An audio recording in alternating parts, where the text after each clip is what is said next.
The digestive system has two groups of organs. The gastrointestinal tract, that is a continuous tube that starts in the mouth and runs along with a part of the pharynx, the esophagus, the stomach, the small intestine, and the large intestine. And the accessory digestive organs, which are the teeth, tongue, salivary glands, liver, gallbladder, and pancreas. The teeth and tongue are the only ones that have direct contact with the food in the first part of the mechanical digestion, with the chewing and swallowing. The rest of the accessory digestive organs never comes into direct contact, but helps to the chemical digestion by producing secretions.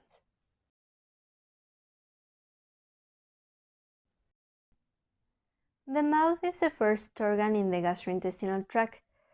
It's formed by the cheeks, hard and soft palates, lips, and tongue. The vestibule is the space bounded externally by the cheeks and lips, and internally by the teeth and gums. The oral cavity extends from the vestibule to the fauces. The floor of the mouth is composed by the tongue and its associated muscles. The tongue is covered in the upper surface and sides with papillae, some of which contain taste buds. The salivary glands lie outside the mouth and pour their contents into ducts that empty into the oral cavity. There are three pairs: parotid, submandibular, and sublingual. These serve to secrete saliva, which is a substance that lubricates the food and contains the digestive enzyme salivary amylase that starts the chemical digestion of the carbohydrates. Salivation is controlled by the nervous system. The teeth have the function of protecting the mouth and being adapted for mechanical digestion through mastication, in which the food and saliva are mixed in a soft mass called bolus. Then we have the pharynx, that is a funnel-shaped tube that connects the oral cavity with the esophagus. It's part of the respiratory system too. The esophagus is another tube that contracts to carry out the deglutition. That is the pass of the bolus from the mouth to the stomach, thanks to the upper and lower sphincters.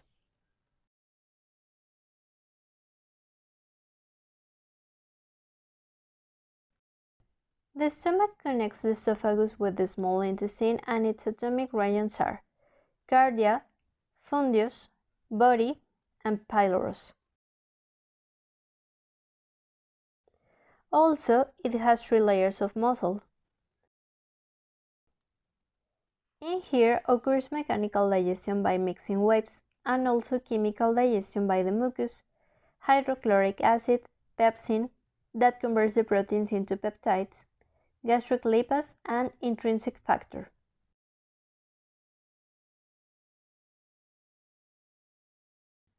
The small intestine extends from the pylorus to the ileocecal valve. It has 3 parts: duodenum, jejunum, and ileum. In here, thanks to secretion and its wall, occurs big part of digestion and absorption. This wall is called brush border. The absorption is given via diffusion, facilitated diffusion, osmosis, and active transport. The large intestine extends from the ileocecal sphincter to the anus. Its regions are cecum, colon, rectum, and anal canal. The mechanical movements that the large intestine has are hausral churning, peristalsis, and mass peristalsis. The chemical digestion has its final stages in here through bacterial action, and both types of digestion end with the elimination of feces through the anus. This process is called defecation and is a reflex action aided by the diaphragm, abdominal muscles, and the relaxation of the external anal sphincter. On the other hand, we have the accessory organs of the digestive system, which mainly are the pancreas, the liver, and the gallbladder. Pancreas is an organ located inferior and posterior to the stomach. As a gland, it has endocrine and exocrine functions. In the first one, it secretes the hormones insulin and glucagon to regulate glucose levels in blood. In the second, it releases secretions to the small intestine to complete chemical digestion. These secretions are pancreatic juice that contains sodium bicarbonate to neutralize the stomach acid, and digestive enzymes as pancreatic amylase, trypsin, and lipase. Liver is located to the right of the stomach, inferior to the diaphragm and superior to the small intestine. Its main function in the digestion process is to produce bile. The gallbladder is a small organ located just posterior to the liver. It stores and recycles excess bile from the small intestine for be reused in the next process of digestion.